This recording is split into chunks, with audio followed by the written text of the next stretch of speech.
اعوذ باللہ من الشیطان اللعین الرجیم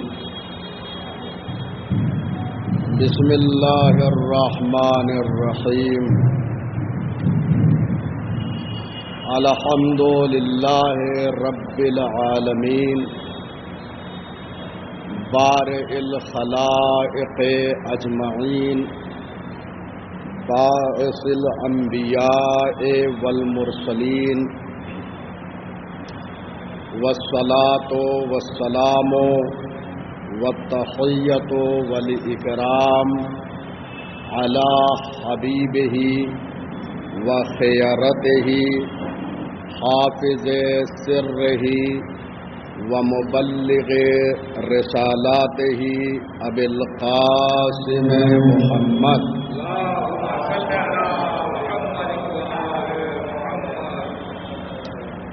وآلہ الطیبین الطاہرین المعصومین المظلومین لا سیما بقیت اللہ بالارضین روحی وارواح العالمین لقراب مقدمہ الفداء واللعن الدائم على أعدائهم أجمعين من الآن إلى قيام يوم الدين أما بعد فقد قال الله الحكيم في كتابه الكريم بقیت اللہ خیر لکم ان کنتم مؤمنین اللہم صل علی محمد۔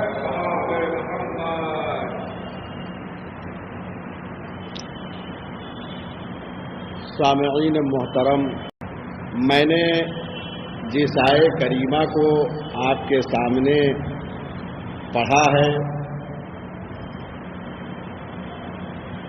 یہ امام کے ظہور سے متعلق ہے۔ جب حضرت ولی عصر اجل اللہ فرجہ الشریف تشریف لائیں گے تو اسی آیے کریمہ کی تلاوت فرمائیں گے۔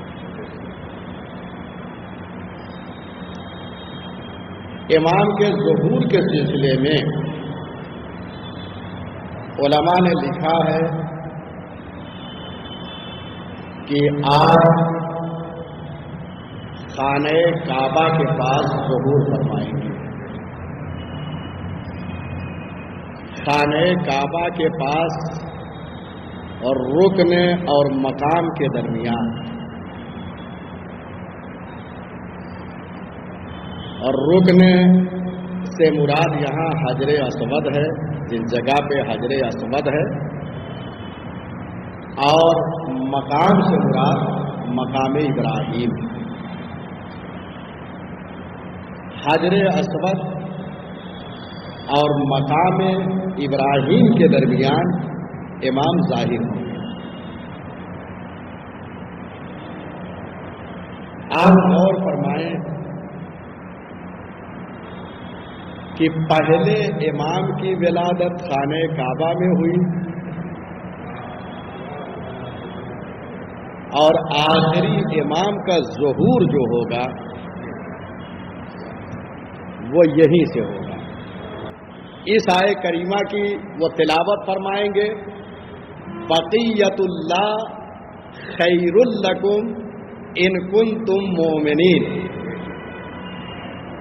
اللہ کا یہ بقیہ، یہ خیر ہے اگر تم مومنین ہو، اگر تم صاحبان ایمان ہو۔ تو یہ خیر کس کے حق میں ہے؟ مومنین کے حق میں۔ بقیت اللہ یہ آئے گا خانہ کعبہ کے پاس، اس آیے کریمہ کی تلاوت وہ فرمائیں گے اور اس کے بعد یہ فرمائیں گے انا بقیت اللہ فی ارضہ، میں اللہ کا بقیہ ہوں اس کی زمین پر۔ قرآن مجید کی تلاوت فرمائیں گے بقیت اللہ اور فرمائیں گے انا بقیت اللہ فی ارضہ، میں بقیت اللہ ہوں اللہ کی زمین پر۔ یعنی اس آیے کریمہ کی تلاوت کے بعد امام اپنے دہنے اقدس سے اس آیت کی تفسیر بیان کریں گے اور فرما رہے ہیں یعنی بقیت اللہ کا مصداق امام فرمائیں گے میں ہوں انا بقیت اللہ فی ارضے، میں اس کی زمین پر اس کا بقیہ ہوں اور فرما رہے ہیں۔ اب ذرا ظہور کے معنی میں بیان کر دوں۔ لغت میں ایک معنی ہے ظہور کے اور اصطلاح میں ایک معنی بیان ہوئے ہیں۔ لغت میں ظہور کا معنی ہے کہ کسی چیز کا پوشیدہ ہونے کے بعد ظاہر ہونا، یہ ہے لغت میں معنی۔ ایک چیز غیب میں رہی ہو اس کے بعد ظاہر ہو، اسے کہتے ہیں ظہور۔ یہ معنی ظہور ہے جو اہل لغت نے بیان کیے ہیں۔ اور اصطلاح میں معنی ہے کہ امام زمانہ کا غیب کے بعد ظاہر ہونا آفاقی حکومت کے لیے، یعنی امام کا ظہور ہوگا کہ امام ایک جہانی حکومت قائم کریں گے اور وہ حکومت جو ہے عدل پر مبنی ہوگی، عدل کا بول بالا ہوگا، انصاف ہوگا، لوگ عزت کی زندگی گزاریں گے، لوگ صاحب عزت ہوں گے۔ پوری دنیا پر امام کی حکومت ہوگی تو امام کا ظہور ہوگا۔ ایک امام کی ولادت ہوئی خانہ کعبہ میں اور آخری امام کا ظہور، یہ دونوں یہی کیوں؟ پروردگار نے ولادت اور ظہور میں فرق بنایا، ولادت اور ظہور میں فرق بیان کر دیا۔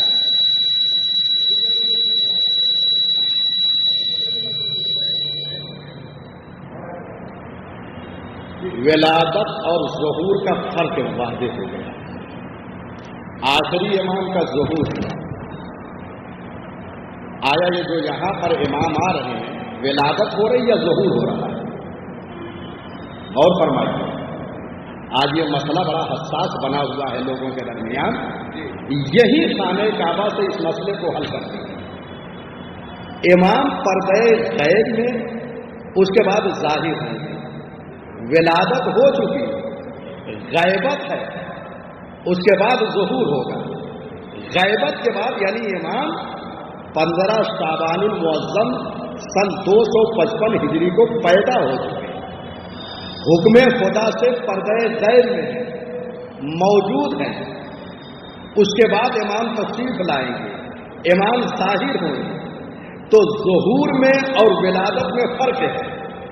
پہلا امام جو ہوا اس کی ولادت ہوئی، اس لیے جشن مولود کعبہ مناتے ہیں۔ امام علی علیہ الصلوۃ والسلام کا جو جشن مناتے ہیں کیا نام دیتے ہیں؟ جشن مولود کعبہ، کیونکہ امام یہاں پہ پیدا ہوئے ہیں اور آخری امام کا یہاں پر ظہور ہوگا، وہ ظاہر ہوں گے، نمایاں ہوں گے۔ اس کے بعد اس آیت کریمہ کی تلاوت فرمائیں گے۔ اللہ نے ظہور امام کے ذریعے سے کائنات کے مستضعفین جو کمزور بنا دیے گئے ہیں ان پر منت رکھی ہے۔ غور کیجیے، قرآن مجید میں 2 آیتوں میں اللہ نے یہ فرمایا ہے کہ اللہ نے جو ہے وہ احسان کیا ہے، منت گزاری کی ہے۔ ایک آیت ہے ظہور کے حوالے سے اور ایک آیت ہے بعثت پیغمبر کے حوالے سے۔ غور کیجئے، یہ 2 آیتیں ہیں۔ بعثت جو ہے یہ بھی احسان ہے مومنین پر اللہ کا کہ اس نے نبی کو مبعوث کیا، تو بعثت کے ذریعے سے اللہ نے مومنین پر جو ہے احسان کیا ہے، اور ظہور کے ذریعے سے مستضعفین پر احسان ہے۔ یعنی تاریخ اسلام میں، تاریخ آدم و عالم میں یہ دو موضوع بہت اہم ہے، ایک بعثت النبی اور دوسرے ظہور امام عصر۔ اسی لیے شباہتیں بہت زیادہ ہے نبی اکرم میں اور امام زمانہ اجل اللہ تعالی فرجہ الشریف میں۔ اور فرما رہے ہیں یعنی جو نام پیغمبر اکرم کا ہے وہی نام امام عصر کا ہے، جو کنیت پیغمبر اکرم کی ہے وہی کنیت امام عصر اجل اللہ فرجہ الشریف کی ہے۔ غور فرما رہے ہیں جیسے ابتدائے بعثت میں اللہ نے مومنین پر احسان کیا، ایسے ہی ظہور کے ذریعے سے مستضعفین جو کمزور دنیا میں بنا دیے گئے ہیں اللہ ان پر احسان کرے گا۔ غور فرما رہے ہیں چنانچہ بعثت کے حوالے سے قرآن مجید کی آیت موجود ہے، متعدد آیتیں بعثت کے حوالے سے قرآن مجید میں موجود ہیں، لیکن جو مومنین پر احسان کے حوالے سے آیت ہے وہ یہ ہے سورہ مبارکہ آل عمران آیت نمبر 164۔ اس کو یادداشت فرمائیے، یہ آیتیں بہت اہم مطالب کو حل کرتی ہیں۔ لقد من اللہ علی المؤمنین اذ بعث فیہم رسولا من انفسہم یتلو علیہم آیاتہ ویزکیہم ویعلمہم الکتاب والحکمہ۔ ملاحظہ آپ نے فرمایا کہ اللہ نے لقد من اللہ علی المؤمنین، اللہ نے مومنین پر احسان کیا ہے۔ اذ بعث فیہم رسولا من انفسہم، کیونکہ اس نے جو ہے ان میں مومنین میں اپنا رسول مبعوث کیا ہے، بعثت کی ہے، مبعوث کیا ہے، رسول کو بھیجا ہے۔ اب یہاں سے آغاز ہو رہا ہے بعثت کا، آیت نازل ہوئی، اللہ نے بعثت کے ذریعے سے یہ احسان کیا۔ اس کے بعد کار پیغمبری کیا ہے؟ یتلو علیہم آیات ہی، اس کا کام ہے آیات الہی کی تلاوت کرنا، اور اس کے بعد ویزکیہم، وہ تزکیہ نفس کر رہا ہے، ویعلمہم الکتاب والحکمہ، وہ کتاب اور حکمت کی تعلیم دیتا ہے۔ تو بعثت کے مقصد کو دیکھ رہے ہیں آپ؟ بعثت کا اہم مقصد یہ ہے کہ وہ آیت الہی کی تلاوت کرتا، رسول اللہ کے ذریعے سے منت کیا ہے، احسان کیا ہے مومنین پر، اور اس رسول کا کام کیا ہے وہ بیان کر دیا گیا۔ تو آپ نے ملاحظہ فرمایا اس آیت میں رسول اللہ کے ذریعے سے، ان کی بعثت کے ذریعے سے اللہ نے مومنین پر احسان کیا ہے۔ اب آئیے مستضعفین مانے جو کمزور بنا دیے گئے ہیں، یعنی وہ کمزور نہیں ہیں۔ غور کیجئے گا قرآن مجید میں یہ آیت موجود ہے امام زمانہ کے حوالے سے، اور یہ آیت جو ہے وہ ظہور امام سے متعلق ہے، کیونکہ موضوع ظہور امام ہے، اور میں متعدد آیتیں آپ کی خدمت میں پیش کروں گا جو امام کے ظہور پر دلالت کر رہی ہیں، اور ان آیتوں کو آپ مطالعہ فرمائیے اور دنیا والوں کو بتائیے کہ قرآن مجید میں ظہور کے حوالے سے آیتیں موجود ہیں۔ اور اہم بات یہ ہے کہ عقیدہ ظہور امام زمانہ، عقیدہ مصلح کائنات، یہ تنہا شیعوں کا عقیدہ نہیں ہے۔ بہت اہم جملہ کہہ رہا ہوں، متعدد کتابوں میں نے دیکھا یہ عقیدہ ظہور کا کہ آخر میں ایک آنے والا آئے گا جو کائنات کی اصلاح کرے گا، مصلح بن کر آئے گا، منجی عالم بشریت بن کر آئے گا، کائنات کو نجات دینے کے لیے آئے گا، وہ منجی آئے گا۔ ہلاک کرنے والے اور ہوتے ہیں، نجات دینے والے اور ہوتے ہیں. اور فرما رہے ہیں آنے والا، اور فرمایا آپ نے آنے والا منجی عالم بشریت ہے، بشریت کو نجات دینے کے لیے آ رہا ہے. یہ عقیدہ شیعوں سے مخصوص نہیں ہے، اہل سنت کا بھی عقیدہ ہے کہ آنے والا آئے گا. اس کے بعد یہودیوں کا بھی یہ عقیدہ ہے کہ آخر میں ایک آئے گا. عیسائیوں کا بھی عقیدہ ہے، زرتشتیوں کا بھی عقیدہ ہے، اور بہت سے ادیان کا یہ عقیدہ ہے کہ آخر میں ایک آئے گا.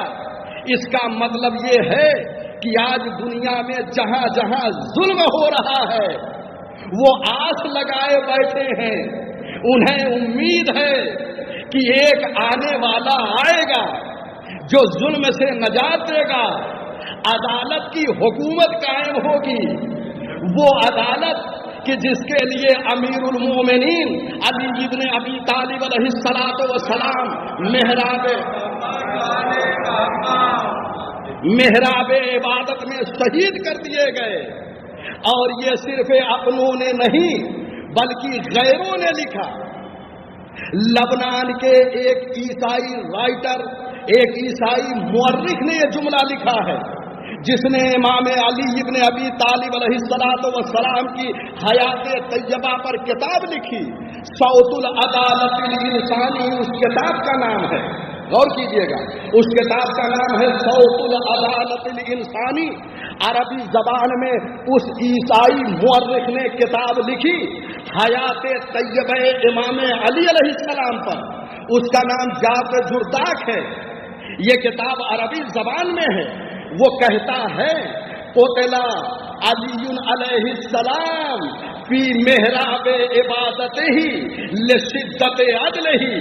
امیر المومنین علی ابن ابی طالب علیہ السلام کو شدت عدالت کی بنیاد پر محراب عبادت میں شہید کر دیا گیا. اور فرما رہے ہیں کتنا اہم مسئلہ ہے عدالت کا. امیر المومنین کو ان کی عدالت کی بنیاد پر شہید کیا گیا. یہ غیروں نے بھی گواہی دیا ہے. یہ جاب جرداق کہہ رہا ہے محراب عبادت میں شہید کیا گیا ہے. دنیا کو کئی میسج گیا ہے محراب عبادت میں اس لیے شہید ہوئے. دنیا کو پیغام دیا زندگی اتنی مقدس ہے کہ ابتدا اللہ کے گھر سے ہے، انتہا اللہ کے گھر میں ہے. اور وہ شہید اس لیے ہو رہا ہے کہ اس نے عدالت کا نفاذ کیا اپنے دور حکومت میں.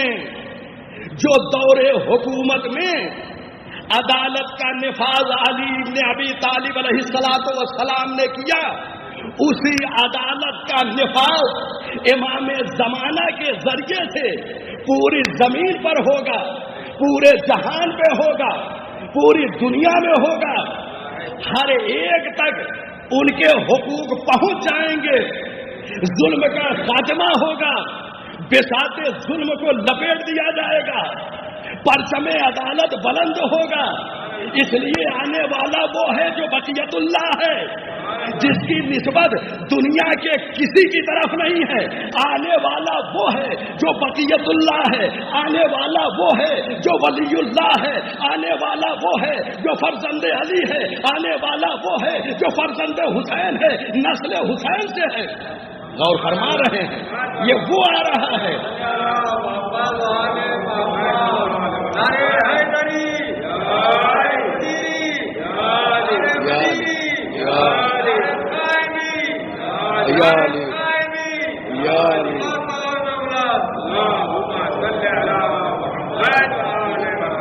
اور فرما رہے ہیں آپ یہ ہے ظہور کا مسئلہ.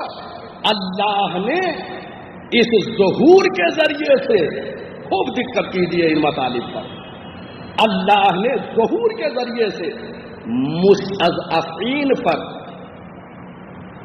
احسان کیا ہے. مستضعفین جو دنیا میں کمزور بنا دیے گئے ہیں، غور کیجیے گا، یعنی وہ کمزور نہیں ہیں دنیا والوں نے مل کر بنا دیا ہے. اس کا مطلب یہ ہے دنیا کے بنائے ہوئے کی حقیقت نہیں ہوتی ہے.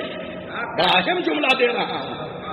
اگر دنیا کمزور بنا دے، اگر دنیا کسی کو کچھ بنا دے تو قابل اعتبار نہیں ہے. یہ آپ نے کمزور بنایا ہے، اللہ نے انہیں طاقتور بنایا ہے. غور کیجئے گا، یہ جو کمزور بنا دیے گئے ہیں. اب یہ آیت سورہ قصص آیت نمبر 5، وَنُرِيدُ أَن نَّمُنَّ عَلَى الَّذِينَ اسْتُضْعِفُوا وَنَجْعَلَهُمْ أَئِمَّةً وَنَجْعَلَهُمُ الْوَارِثِينَ. آپ نے دیکھا وَنُرِيدُ أَن نَّمُنَّ،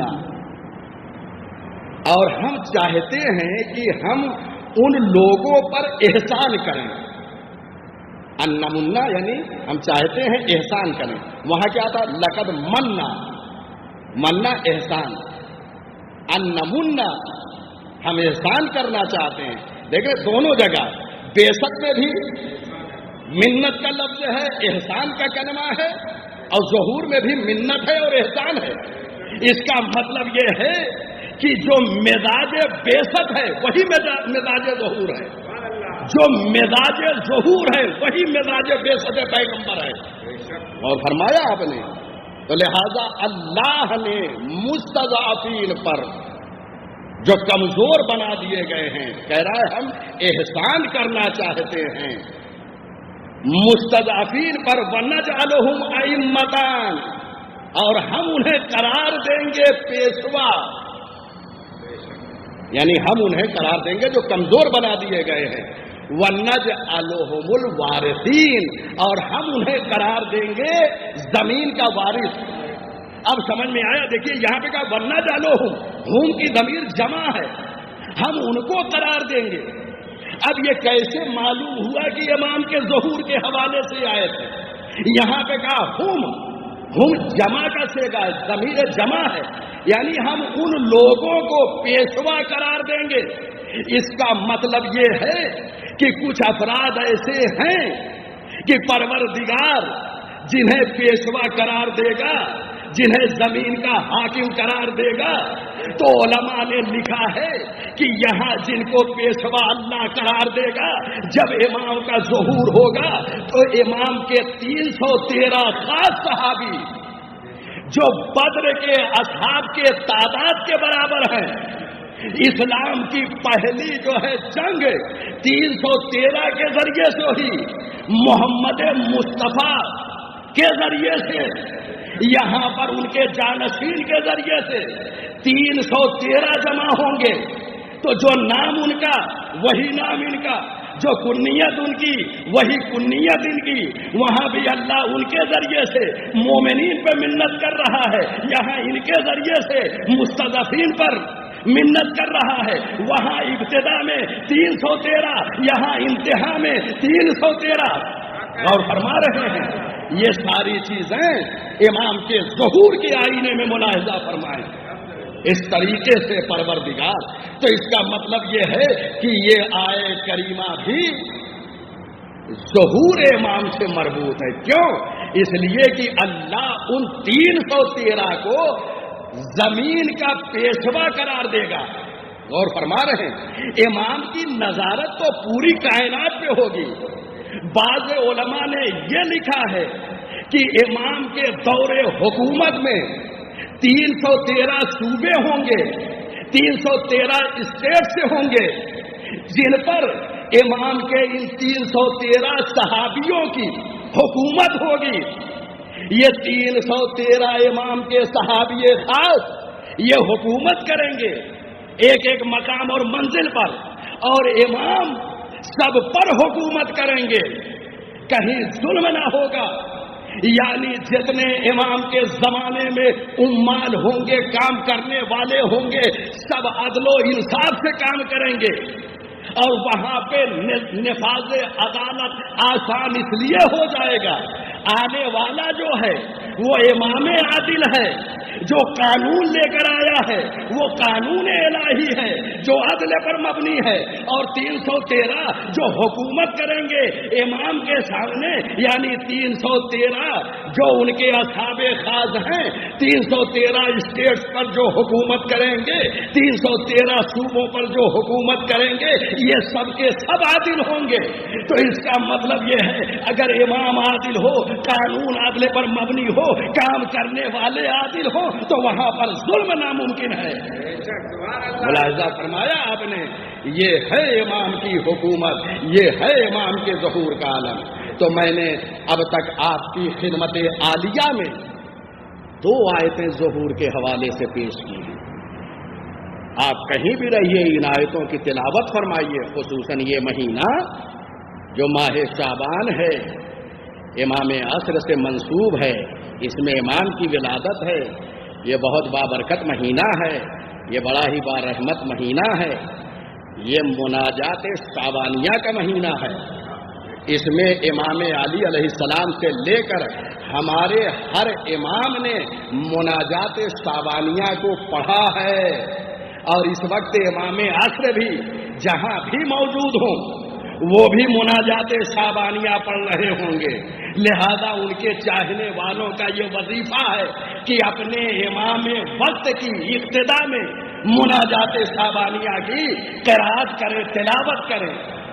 بہت اہم مناجات ہے، بخدا ایک ایک جملے کو پڑھیے، اس کے معنی و مطالب کے ساتھ پڑھیے کہ امام علی نے اس میں اللہ سے کیا طلب کیا ہے، کیا باتیں کی ہے، کیا راز و نیاز کیا ہے، یہ ساری چیزیں ہیں۔ پڑھیے اس مہینے میں خاص پڑھیے مناجات شعبانیہ، کیونکہ شعبان سے مخصوص، البتہ یہ مخصوص کا مطلب یہ ہے کہ ایسا نہیں کہ آپ دوسرے مہینوں میں نہیں پڑھ سکتے، پڑھ سکتے ہیں، لیکن شعبان میں اس کی خاص ایک اہمیت ہے اور فرما رہے ہیں، لہذا اس کو پڑھیے۔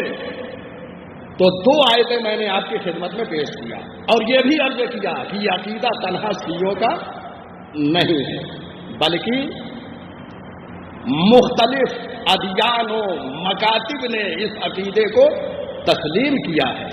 اس کے بعد آپ آگے دیکھیے، پوری ایک کتاب علامہ سید ہاشم بہرانی، انہوں نے پوری ایک کتاب لکھی ہے امام زمانہ کی حیات کے حوالے سے، اور ان میں وہ ساری آیتیں جمع کی ہے جو امام سے متعلق ہیں۔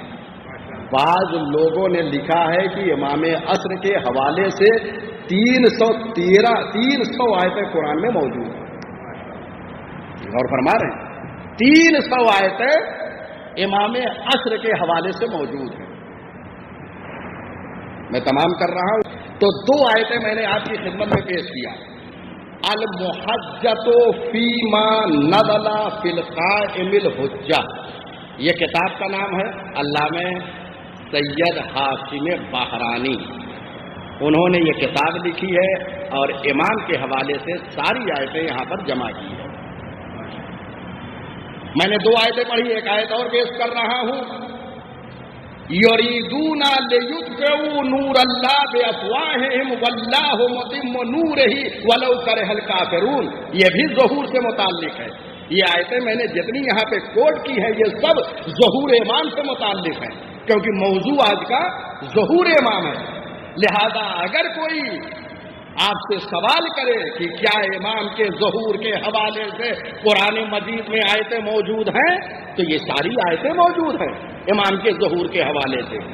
یریدون یطفئوا نور اللہ بافواہہم، یہ چاہتے ہیں کہ اپنی پھونکوں سے نور الہی کو خاموش کر دیں، واللہ متم نورہ، لیکن اللہ اپنے نور کو تمام کر کے رہے گا، ولو کرہ الکافرون، اگرچہ یہ بات کافرین کو ناپسند لگے۔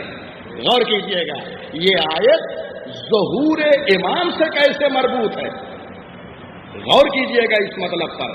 یریدون، ان کا ارادہ ہے کہ نور الہی کو، یہاں نور الہی سے مراد ولایت و امامت علی ابن ابی طالب علیہ الصلوۃ والسلام ہے۔ غور فرما رہے ہیں، تو یہ چاہتے ہیں کہ امامت کے چراغ کو بجھا دیا جائے، ولایت کے چراغ کو بجھا دیا جائے؟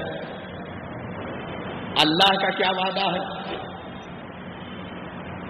یہ اللہ کے مقابل میں ٹھہر سکتے ہیں؟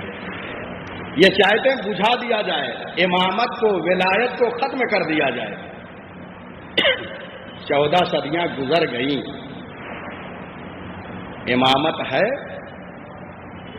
ولایت ہے، یہ چاہ رہے تھے بجھا دیں، اور اللہ کا کیا ارادہ ہے؟ متم نورہ، وہ مکمل کر کے رہے گا، کیونکہ رسول اسلام نے 12 امام ہمیں دیے۔ یہ چاہتے تھے نور ولایت علی کو خاموش کر دیں، لیکن اللہ کا یہ ارادہ ہے کہ وہ مکمل کر کے رہے، اور مکمل آخری امام کے ذریعے کرے گا۔ واللہ متم نورہ، اللہ اپنے نور امامت و ولایت کو امام زمانہ کی شکل میں مکمل کرے گا۔ ولو کرہ الکافرون، اگرچہ یہ بات کافرین کو ناگوار ہی کیوں نہ ہو۔ اور فرما رہے ہیں تو یہ آیت بھی امام زمانہ کیوں؟ کیونکہ ابتدا میں اس نور کو بجھا دینا چاہتے تھے۔ اللہ کا یہ وعدہ ہے کہ اس نور کو جو ہے وہ پورا کر کے رہوں گا، اور وہ پورا جو کر کے رہے گا، ایک کو غیب کے پردے میں رکھ دیا، لہذا اللہ اس نور کو مکمل کر کے رہے گا۔ اچھا، یہ آیت جو ہے سورہ صف آیت نمبر 8، اس کو رکھیے اور اس کے فوراً بعد یہاں پہ ضرور آپ جا کے ذرا قرآن مجید میں دقت کیجئے گا اور غور و فکر کیجئے گا۔ یہاں پہ مسلسل 2 آیتیں ہیں، یہ آیت ہے، اس کے بعد پروردگار یہ فرما رہا ہے 9ویں آیت میں، هو الذی ارسل رسولہ بالہدی ودین الحق لیظہرہ علی الدین کلہ ولو کرہ المشرکون۔ پہلے کیا ہے؟ کافرون آیا، پھر مشرکون آیا۔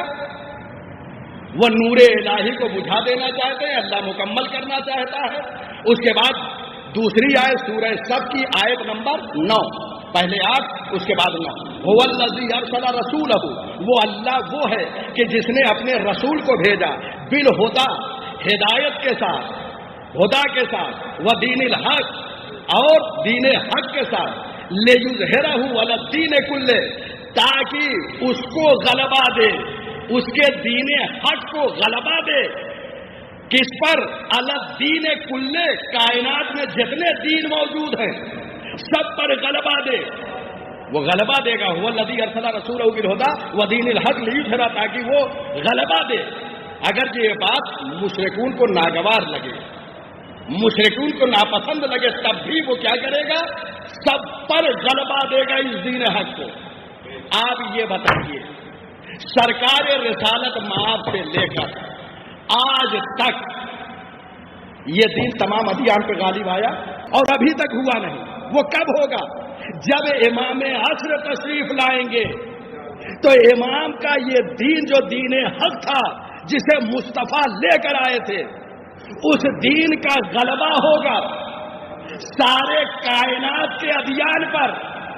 سب کا ایک کلمہ ہوگا، ہر شہر، ہر قصبے، ہر قریے، ہر گاؤں میں شہادت اللہ الہ الا اللہ کا نعرہ ہوگا۔ تو اس وقت یہ دین تمام ادیان پر غالب آ جائے گا۔ اس کا مطلب یہ ہے کہ یہ 2 آیتیں مسلسل سورہ صف کی آیت نمبر 8 اور آیت نمبر 9 یہ امام کے ظہور پر دلالت کر رہی ہیں، اور بے عین ہی ایسے ہی 2 آیت اور موجود ہے جو سورہ توبہ آیت نمبر 32 اور 33 لکھ لیجئے۔ وہاں پہ صف ایک کلمے کا، صرف 1-2 کلمے کا فرق ہے، ورنہ 2 آیتیں جو صف میں 8-9 ہے، وہی جو ہے یہاں پہ سورہ توبہ میں 32 اور 33 دونوں کو ملائیے، وہاں کی 2 آیتوں کو، وہی پوری آیتیں ہیں، صرف تھوڑا سا فرق کے ساتھ۔ تو اس کا مطلب یہ ہے کہ کتنی اہم ہے یہ بات کہ یہ دین غالب آ جائے، کہ اللہ نے 2 جگہ پہ ذکر کیا اور 2 آیتیں رکھی۔ یہ ساری آیتیں امام عصر اجل اللہ فرجہ الشریف کے ظہور پر دلالت کر رہی ہیں۔ بس میں تمام کر دے رہا ہوں، امام جب ظاہر ہوں گے تو کہاں تشریف لائیں گے؟ خانہ کعبہ کے پاس سے. اس کے بعد وہاں سے امام بیعت لیں گے لوگوں کی اپنے دستے اقدس پر. 313 جو ہے فوری طور پہ پہنچیں گے اور اس کے بعد 10,000 کا ایک لشکر امام کے ہاتھوں پر بیعت کرے گا، جن کو امام لے کر وہاں سے مکے سے باہر آئیں گے. غور فرمایا ہم کیوں کہتے ہیں کہ پروردگار ہم کو امام کے ناصروں میں شمار کرنا. اچھا امام کے ناصر کیسا ہوگا؟ امام کا جو ناصر ہوگا، آپ نے امام علی کی زندگانی پڑھی ہے نا، جنگوں کو پڑھا ہے، ساری چیزوں کو دیکھا ہے. امام کے اصحاب کیسے ہوتے تھے؟ جناب مالک، جناب سلمان، جناب مقداد، جناب مالک، جناب عمار، جناب ذوالشہادتین، یہ اصحاب ہیں. ان کی سیرت پڑھیے تو امام زمانہ کے صحابی بننے کے لیے، امام زمانہ کے ناصر بننے کے لیے کیسی صفات کا حامل ہونا چاہیے انسان کو. غور کیجئے گا. اس کا مطلب یہ ہے کہ اگر ظہور میں ہم چاہتے ہیں کہ امام کے ناصروں میں شمار ہو تو کردار ایسا بنائیں کہ امام اپنے ناصروں میں ہمیں شامل کروا لے. ابھی سے اس کا مطلب یہ ہے کہ ظہور تو ہوگا لیکن تیاری آمادگی ابھی سے کرنا ہے. اور فرما رہے ہیں ہم کتنی تیاری کر رہے ہیں، ہم کتنی آمادگی کر رہے ہیں، ہم کتنا امام کو یاد فرما رہے ہیں، کتنا انہیں یاد کر رہے ہیں. ہر آن ہر لمحہ امام کو یاد کرنا چاہیے، ان کا ذکر کرنا چاہیے، اپنے نفس کا تزکیہ کرنا چاہیے، ائمہ کے اصحاب کی سیرت کو اپنے اندر ڈھالنا چاہیے تاکہ صرف دعا بن کر یہ نہ رہ جائے ہمارے لبوں پر کہ پروردگار ہم کو ان کے آوان و انصار میں سے قرار دے. ارے پہلے کردار ایسا بنائے کہ امام کی نظر ہم پر آ کے ٹھہر جائے. اور فرما رہے ہیں یہ ہے ظہور. ابھی سے تیاری کریے. گویا آپ اپنی نگاہوں سے ظہور کو دیکھیں کہ امام آنے والے ہیں. ہم اپنی تیاری کریں جیسے آپ کے یہاں کوئی ایک عام مہمان آنے والا ہوتا ہے اور اس کے بعد جس شان کا مہمان ہوتا ہے آمادگی گھر میں ویسی کرتے ہیں یا نہیں کرتے ہیں. تو اگر یہ کہا جا رہا ہو اللہ کی طرف سے یہ امام جو ہے آنے والا ہے، اب وہ امام وقت ہے، امام کائنات ہے، اس کی تیاری کیسی ہونی چاہیے؟ ارے بھیا جب ایک عام مہمانی میں پورا گھر مصروف ہو جاتا ہے تو امام عصر کی آمد پر پوری کائنات کو مصروف ہو جانا چاہیے.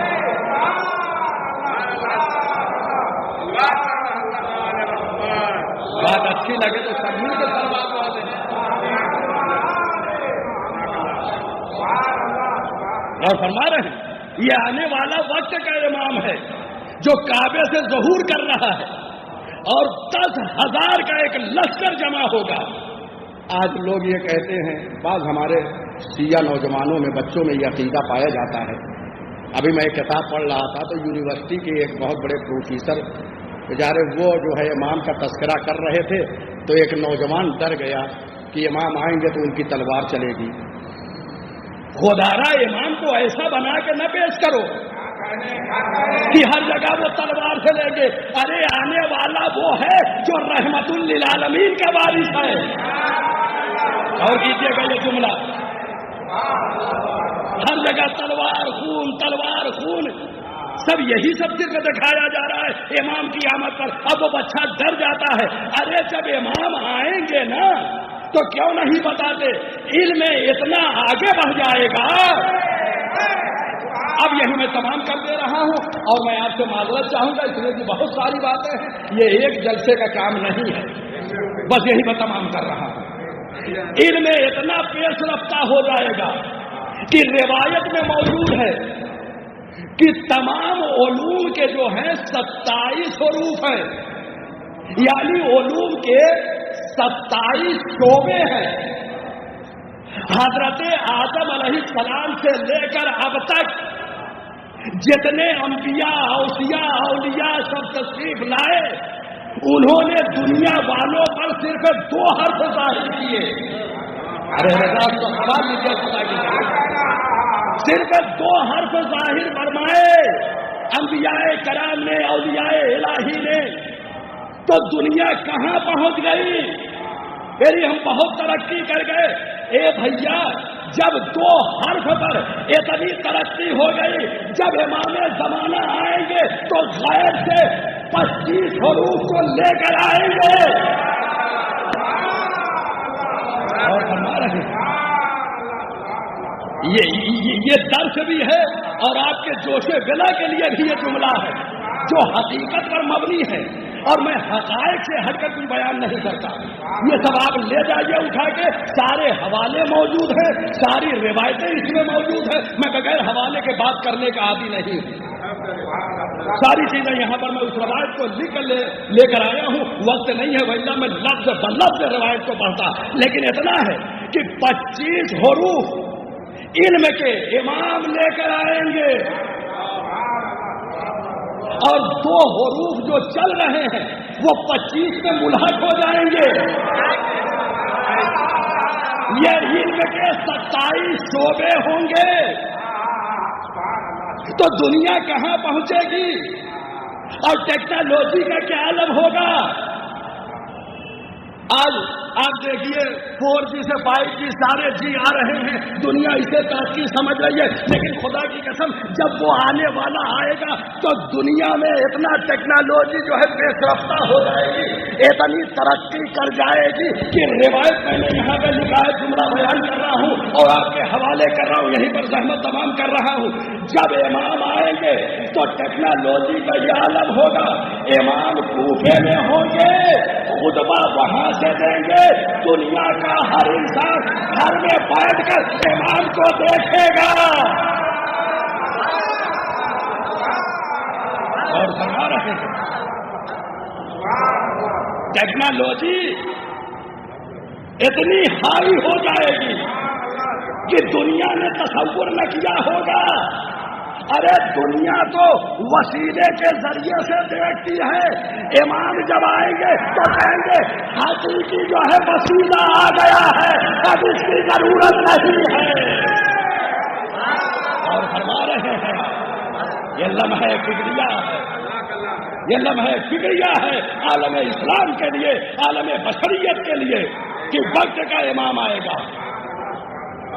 امام جو بیان کریں گے لوگ دیکھیں گے, امام کوفے میں ہوں گے, ہم یہاں ہوں گے, امام کی آواز سنیں گے,